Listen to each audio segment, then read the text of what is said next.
Hello everyone, welcome to our YouTube channel. My name is Anupama और आज मैं आप लोगों के लिए कंप्यूटर का नेक्स्ट सेट लेकर आई हूँ। इससे पहले ऑलरेडी मैंने 3 सेट आपको प्रोवाइड कर दिए हैं, जिनका लिंक आपको डिस्क्रिप्शन में मिल जाएगा। अगर आपने वो वाले सेट नहीं देखे हैं उनको ज़रूर देख लीजिएगा। चलिए आज के क्वेश्चन स्टार्ट करते हैं। सबसे पहले अगर आप लोगों ने मेरे टेलीग्राम ग्रुप को ज्वाइन नहीं किया है तो कर लीजिएगा, जिसका लिंक आपको डिस्क्रिप्शन में मिल जाएगा। वीडियो को लाइक और शेयर जरूर कीजिएगा अगर आपको वीडियो अच्छी लगे। अगर आप इस चैनल पर न्यू हैं तो चैनल को सब्सक्राइब करना बिल्कुल भी मत भूलिएगा, ताकि आपको हर एक चीज़ की नोटिफिकेशन मिलती रहे, क्योंकि हम हमारे इस चैनल पर quant, reasoning, GS, computer science सभी एग्ज़ाम्स की तैयारी करवा रहे हैं। देखिए क्या है question. A dash is a device that not only provide search protection but also furnishes your computer with battery backup power with battery during a power outage. ठीक है, तो इसमें क्या है कि हमें इन ऑप्शन में से सही जवाब देना है। आप लोग सबसे पहले तो सोचिए इसका आंसर क्या होना चाहिए। बड़ा ही ईजी क्वेश्चन है।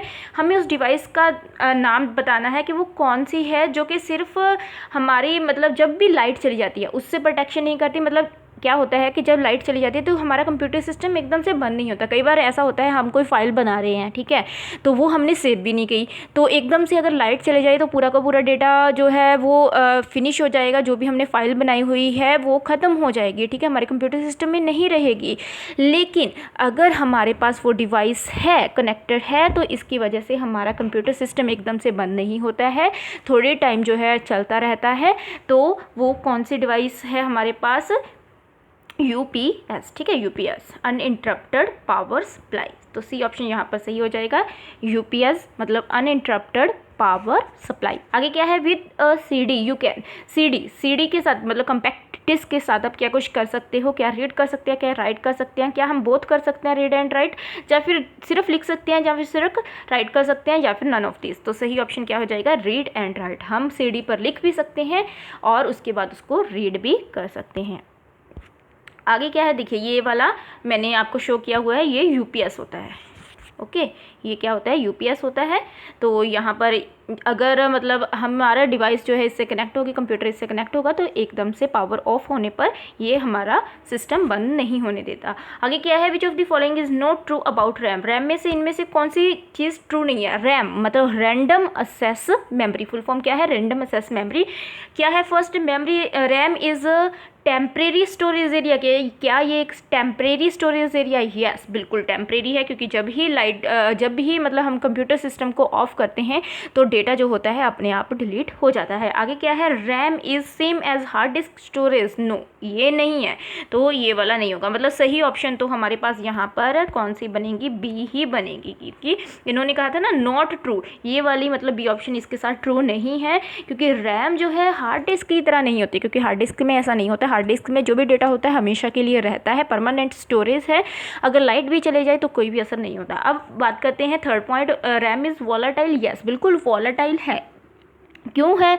देखिए अब हमारे पास दो चीज़ें होती है, एक वॉलेटाइल एक नॉन वॉलेटाइल। वॉलेटाइल का मतलब क्या होता है? कई बार क्वेश्चन आ जाता है, तो वॉलेटाइल नॉन वॉलेटाइल को ध्यान से सुनिए या फिर कहीं पर नोट कर लीजिए। देखिए जब भी वही जो मैंने आपको पहले कहा कि अगर लाइट चली जाती है, ठीक है, हमने रैम में कुछ भी डेटा पड़ा है, जब भी लाइट चली जाएगी तो रैम का जो भी डेटा होगा सारा का सारा क्या हो जाएगा? डिलीट हो जाएगा। तो इस चीज़ को क्या कहते हैं? वॉलेटाइल, के वॉलेटाइल मेमोरी है, ठीक है, ये इस चीज़ को वॉलेटाइल मेमोरी कहते हैं। कि तो नॉन वॉलेटाइल मेमोरी कौन सी हो जाएगी? अगर लाइट जाने पर भी डेटा जो है वो डिलीट नहीं होगा, तो that is called the non volatile memory. तो जो रोम होती है, ROM, ठीक है, अगर आपको रोम हो आ जाए मतलब रीड ओनली मेमोरी, तो रोम कौन सी है? Non volatile memory. इन चीज़ों को याद रखिएगा, इनसे क्वेश्चन काफ़ी बार बन जाते हैं। आगे क्या है? Information stored in RAM is gone when U turn on this turn this system of. ठीक है, तो वही बात हो गई वॉलेटाइल वाली, कि जब भी सिस्टम ऑफ हो जाता है तो क्या होता है? सारा का सारा डिलीट डाटा जो होता है वो डिलीट हो जाता है। तो ऑप्शन कौन सी? बी हो जाएगी। बाकी सभी चीज़ें ट्रू है, ओनली बी जो है इसके बारे में रॉन्ग है। अगर वीडियो अच्छी लग रही हो तो प्लीज़ लाइक ज़रूर कर दीजिएगा, आपके लाइक से हमें भी मोटिवेशन मिलती है। आगे क्या है? The wheel located between the two standard buttons on a mouse use to. अब देखिए हमारे पास जो माउस होता है, ये माउस होता है ना, माउस के जो बीच में ये वाला बटन होता है, ये पूछ रहे हैं कि किस चीज़ के लिए होता है, किस चीज़ के लिए होता है। क्या क्लिक ऑन वेब पेजेस के लिए होता है? नहीं, वो तो क्लिक करने के लिए तो लेफ्ट बटन होता है। शट डाउन के लिए होता नहीं होता। Click and select items, no, ऐसा कुछ नहीं होता। Jump to different web pages, no, ऐसा भी नहीं होता। स्क्रॉल, यस, बिल्कुल स्क्रॉल होता है। जब इसको हम व्हील को घुमाते हैं तो पेज जो है स्क्रॉल होना शुरू हो जाता है, ऊपर नीचे होना शुरू हो जाता है। ओके, नेक्स्ट क्वेश्चन क्या है? To put the information in a file on a magnetic disk और in a computer's memory so it can be used later. अब देखिए इंफॉर्मेशन को इस तरीके से कंप्यूटर में डालना, फाइल में, ठीक है, फाइल में डालना मैग्नेटिक डिस्क में और कंप्यूटर की मेमोरी में, ठीक है। मैग्नेटिक डिस्क हो सकती है या फिर कंप्यूटर की मेमोरी, किसी भी टाइप की मेमोरी हो सकती है। So it can be used later, मतलब उस प्रोसेस को क्या कहते हैं जिसमें हम, क्या होता है, कंप्यूटर का जो डेटा है मैग्नेटिक डिस्क या फिर किसी भी स्टोरेज इस तरीके की डिवाइस में डाल देते हैं, तो उसे हम क्या कहते हैं? स्टोर करना। हम कहते हैं ना कंप्यूटर, हमने जो डेटा है वो स्टोर कर रखा है, तो स्टोर। आगे क्या है? 32 bit word computer can access dash byte at a time. अब देखिए 32 बिट का, अगर मैं कहूँ मेरा कंप्यूटर 32 बिट वर्ड, ठीक है, यूज़ करता है, तो 32 बिट अगर वर्ड है तो वो मतलब एक टाइम पर कितने बाइट असेस कर सकता है, ले सकता है। तो क्या वो 4 है, 8, 16, 32 या फिर 30? तो सही ऑप्शन हो जाएगा 4। अब देखिए किस तरीके से, कुछ भी आ सकता है, आपको 16 बिट आ सकता है, 64 बिट आ सकता है, तो कैसे निकालना है? बस बड़ी सिंपल सी बात है, हमें पता है 1 बाइट, ठीक है, मैंने आपको पहले भी बताया था, 1 बाइट इज इक्वल टू क्या होती हैं? 8 बिट्स, ठीक है, 8 बिट होती है। यहाँ पर अब 32 बिट की बात हो गई।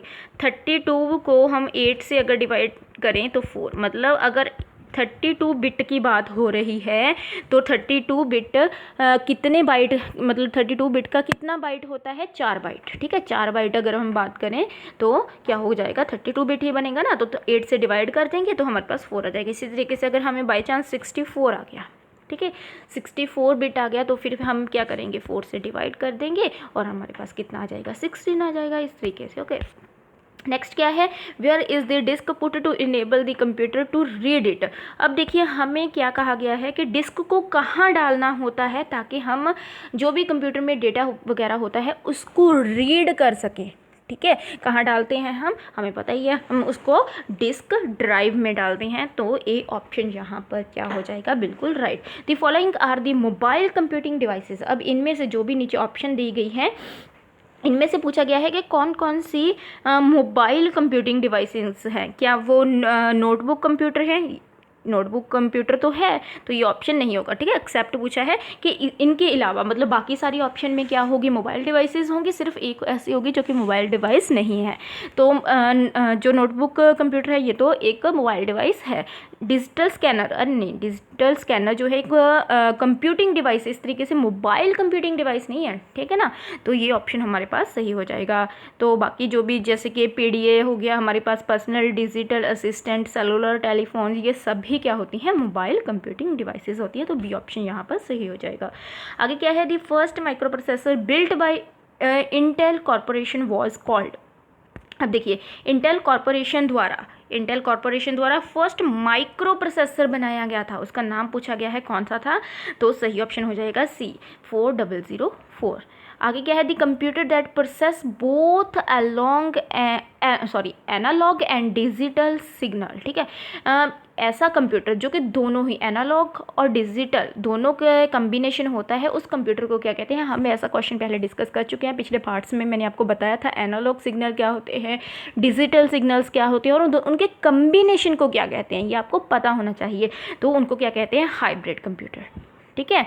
एनालॉग और डिजिटल का कॉम्बिनेशन अगर हो तो हाइब्रिड होता है वो। एनालॉग डिजिटल के बारे में मैंने आपको पहले बताया हुआ है, अगर आपने पहले पार्ट मेरे 3 नहीं देखे हैं उनको ज़रूर देख लीजिएगा, जिनका लिंक आपको डिस्क्रिप्शन में मिल जाएगा। ओके, चलिए ये थे आज के क्वेश्चन। आई होप आप लोगों को अच्छे से समझ आए होंगे कि किस तरीके से करना है। अच्छे से अच्छे प्रैक्टिस इनकी करते रहिए। जो पार्ट पहले करवाए थे उनको ज़रूर देख लीजिएगा। वीडियो अच्छी लगे प्लीज़ लाइक कर दीजिएगा, चैनल को सब्सक्राइब कर दीजिएगा।